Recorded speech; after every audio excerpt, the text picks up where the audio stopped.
It is time for our trade targets of the day. And like we talked about, this brother right here goes about 6'2", born in 2000, just to make you feel a little bit old, unless you're Kyle. Hey, I'm still younger than him. No, we did not need to know that. Drafted in the first round of the 2020 NBA draft with the 15th pick to the Orlando Magic. His father, Kyle, his father is Greg Anthony. We are talking about the gritty point guard out of Archbishop Malloy in Queens, New York, and Oak Hill Academy in Virginia. Cole Anthony. Cole Anthony is our trade target for today. Now, I know what you're thinking, Alan. I thought we had height requirements here. Well, number one, I'll never hate on my fellow Zonts. But number two, the Kings do need a point guard. And, you know, he is 25 years old. For the people that get upset every time we bring up some of the kind of more recycled point guards like Dennis Schroeder or Tyus Jones, this is another path. Now, throughout Cole Anthony's career, he's played 320 games. Last season, he played 67, which, again, on the Magic, that feels like a win. That feels like a lot of basketball for the Orlando Magic, who struggled to keep players on the floor this season, specifically early on. So Cole Anthony in 67 games, he averaged 9.4 points per game, 3 rebounds per game, 2.9 assists per game, 42.4% from the field, 35% from three, 82.3% from free throw. His career, 320 games played, 12.5 points per game, so a little less this past season. His role continues to change. He's got Jalen Suggs. Jalen Suggs can't really get on the court. Paolo Banchero handles the ball a lot, so how much do they need the playmaking of Cole Anthony? 4.3 rebounds, 3.8 assists, so he's basically at 4 assists, averaging 4 assists for his career. Like I said, that Magic team, everything is just a bit ever-changing. So he's a confusing one to me. We know he gets after it defensively as much as a 6'2 guard can. I would like to see his assist numbers a little bit higher when it comes to playmaking. But as I said, you're dealing with at least one other ball handler. And in Paolo Banchero, you also have Anthony Black, right, who's another point guard. You have Jalen Suggs, who didn't play. I don't know if he played at all this season, didn't play a lot. And Franz Wagner, who is not a distributor, but can handle the ball. So I don't like 2.9 assists this past season, but at the same time, I kind of understand why it's there. And he's a dude who I don't know what his ceiling is, but I know he has to be better than the current Kings point guard situation. Yeah, Cole Anthony is a very interesting case because he is another one of those fringe players who is not a top 20 point guard in the NBA, but might be a top 30 point guard. But I also don't know what to do with him on the Magic because when Jalen Suggs went down last year, they mostly started Corey Joseph at the point guard. I think they started, and they were starting Corey Joseph, if I'm not mistaken, in the playoffs. Yeah, Corey Joseph played in the playoffs, which is so fascinating because Anthony Black and Cole Anthony are the players they were hoping would be the long-term point guard options for the Magic. And they went with Joseph, who, again, is like 38 years old and we thought was kind of done in the league at this point. So I don't... Real quick, just a story on Corey Joseph. So obviously, familiar with Sacramento. And in the media room, obviously they, make food for us because Jason and others will talk about, hey, how good was the media meal? So there's a whole media room, and it's rare that you'll see the other broadcasters, and that's pretty cool.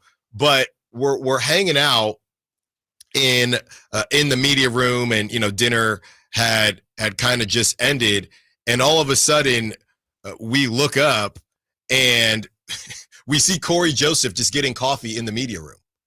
Wait, really? Yes. Oh, that's funny. He was just getting coffee, and I think it was Matt George or somebody said, "Hey, Corey, what's up?" And he said, "Oh yeah, the whatever coffee they had in the away room situation. He was like, this is the good stuff. So we just got some coffee and dipped. See, he would know because he was obviously here. That's right. Once upon a time. He knows all the tips and tricks around Golden One That's Center. right. So that was just a funny story. He was just right next to us, just getting a cup of Joe. Hey, what's up, Corey? How you doing? So and at that time, he was not playing at all. No, I just pulled up his contract. He signed for next season. He's got 1 year left. He has a club option for $3.4 million. That's basically a league minimum guy they thought was going to be a Matthew Dellavedova or a Jay Crowder, who essentially was playing over Anthony Black and Cole Anthony down the stretch. And again, I don't know what to do with that. Cole Anthony had an excellent game. The one game they won in the playoffs, I remember Cole Anthony was excellent for the Magic. Oh, no, he'll randomly go off for 20.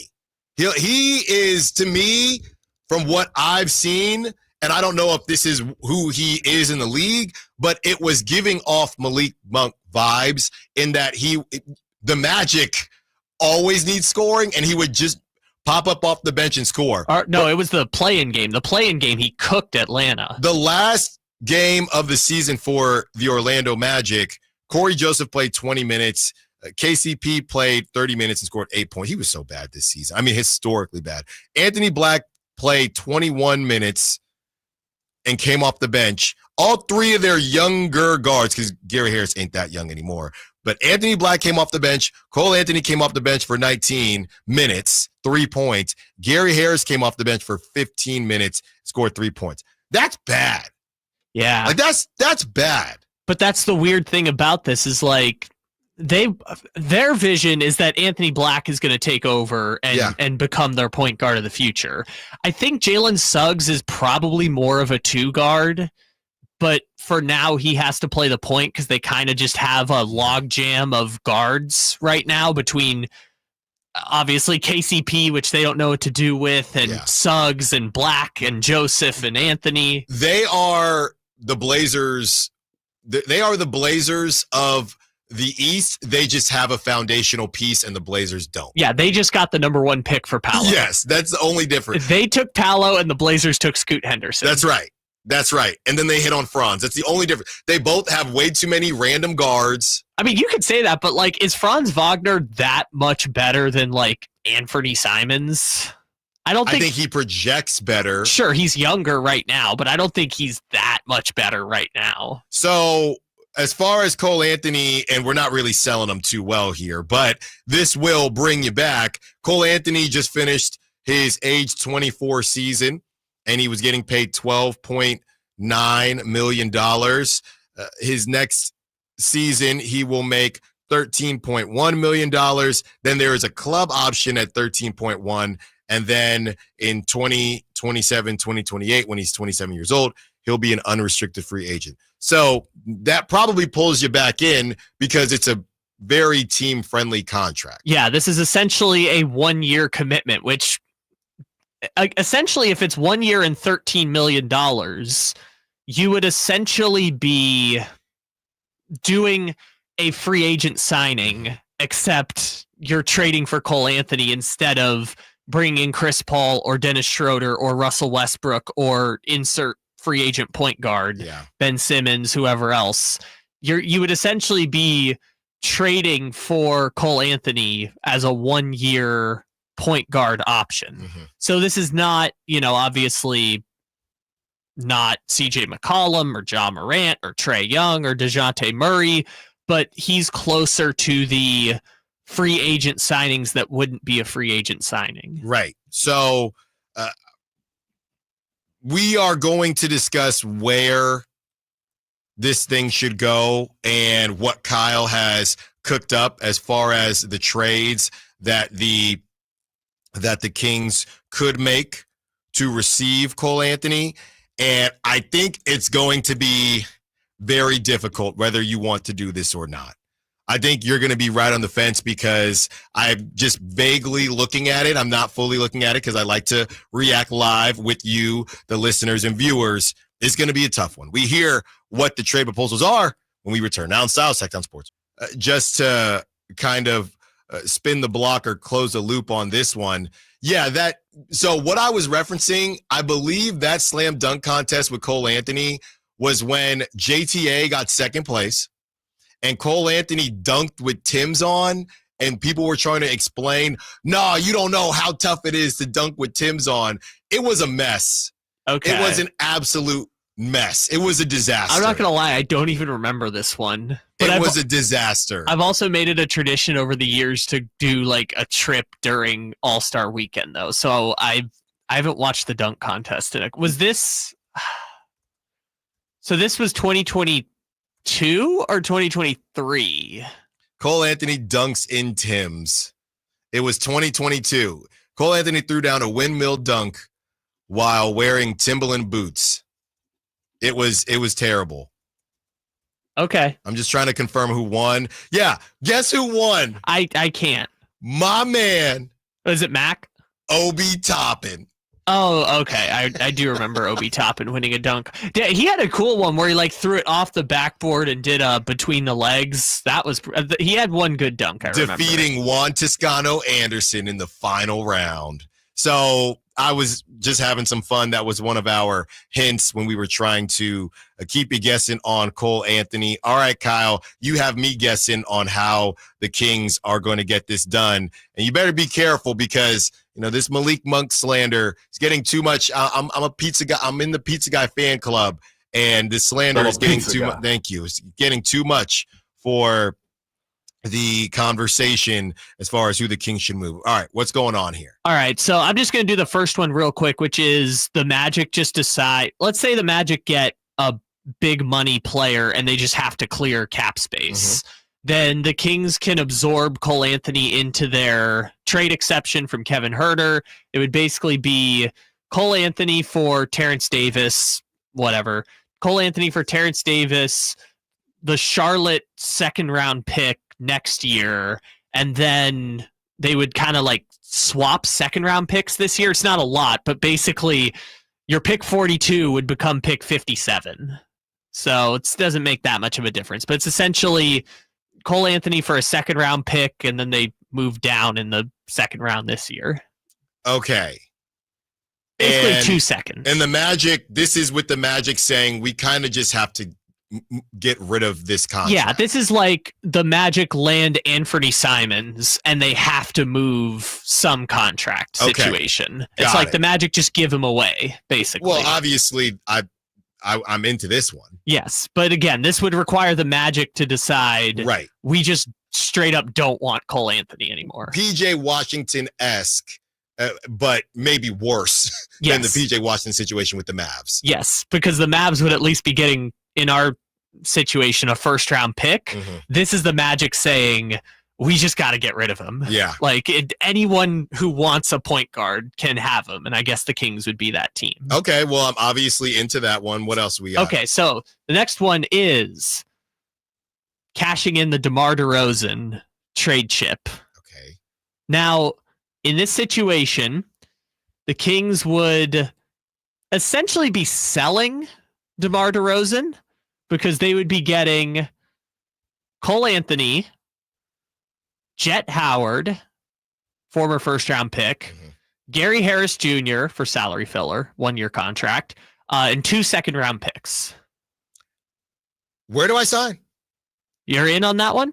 Where do I sign? I'm in. I'm in because I truly don't know what the Kings are going to get back for DeMar DeRozan. People could say, well, Cole Anthony, you know, and Jet Howard, like you said, Jet Howard, some people were kind of high on his ceiling. He's only 21. He's 6'6", shooting guard, but former lottery pick, but got a lot of DNP CDs this year. Yeah. I mean, I'm not going to sit here and lie to you and say that I've grinded Jet Howard film, but he's 21 and he's 6'6". Get him on over here. And his pops is Juwan Howard. 6'6", too big.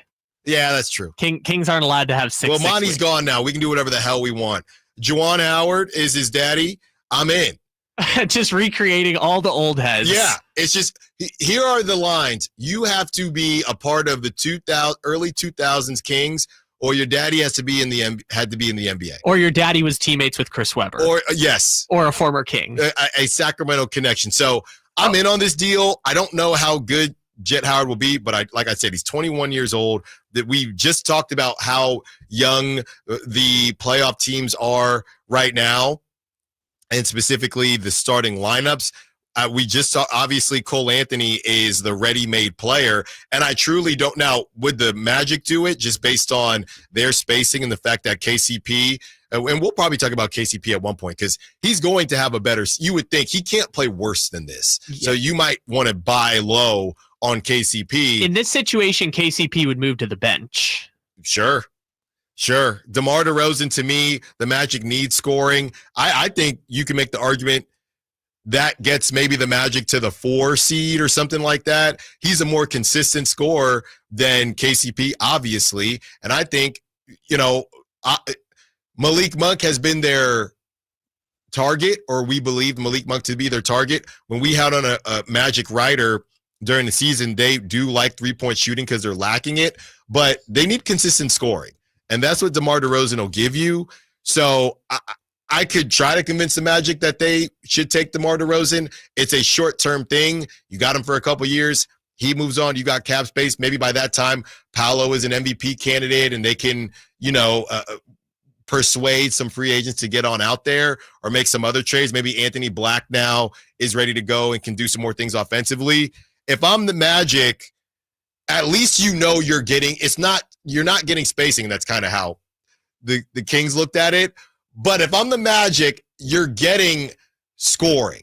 And maybe you take a little less off of KCP's plate and he remembers how to shoot again. Who knows? And you get Jalen Suggs back, and that becomes a more natural fit. And honestly, it would be the Magic, because we did our match game with DeMar DeRozan, and we kind of figured out that it's like Orlando, Miami, and Detroit are the spots that make the most sense for what DeMar is this point in his career. Mm-hmm.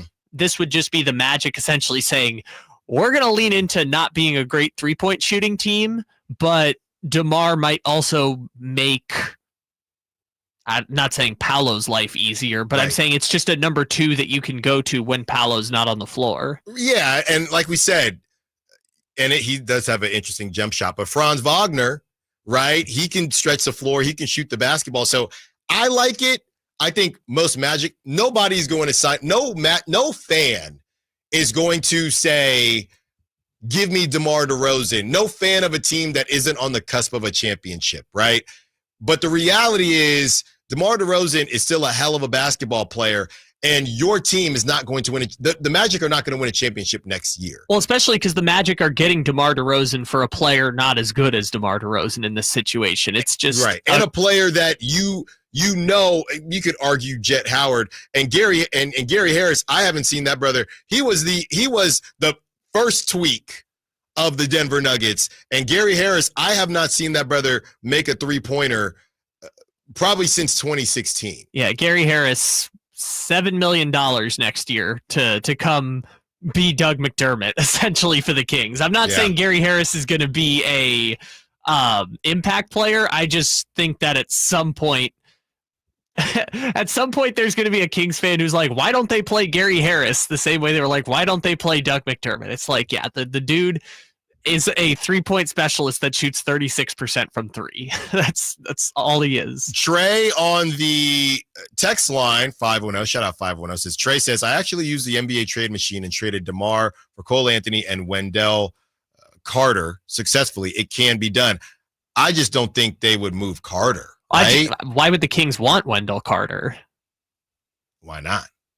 If you're going to go young player, wouldn't you rather go Jet Howard than Carter, who's A, about to hit free agency, and B, you already have 2 centers? Wendell Carter's probably closer to a stretch 4 than Valanciunas. That's my point. But he's not a stretch 4. As I look, and in my mind, it's so funny. You see somebody hit a 3 when you're randomly watching basketball. That's a stretch 4. Go ahead, Kyle. Go guess Wendell Carter Jr.'s 3-point percentage. I remember this because when they played the Kings in March, he went like 4 for 4 from 3, and I think he's like a 20% 3-point shooter. Last year, on 2.3 attempts, so not nothing, 23% from 3.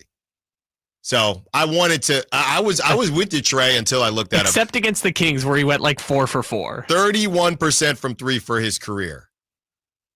Wendell Carter Jr. Yeah, I don't think the Magic are going to play Goga Batadze 35 minutes a night? Either. Yeah, I think to your point, I think both teams say no. Yeah, I just don't think the Wendell Carter one makes sense. And by the way, Jet Howard is not the most prized possession in that Magic young core either. If the Kings want to shoot higher, they can. I just don't think they're going to be able to get Anthony Black. All right, quickly, what's the last one? This one, I think you're going to like the least just because it involves... Oh, here we go. It's basically the same trade as the last one, except you don't get Jet Howard. It's Malik Monk for Cole Anthony, Gary Harris, and 2 second-round picks. No. I think you'd rather give up DeRozan and get Jet Howard. Yeah, there's no question in my mind. All right, that was interesting. I'm down to get the Cole Anthony and Jet Howard, but I don't think I'm giving up Malik. We did too much Malik trade talk yesterday. I couldn't even sleep last night. It did not make me feel very good. This made Kyle feel very good as he did a deep dive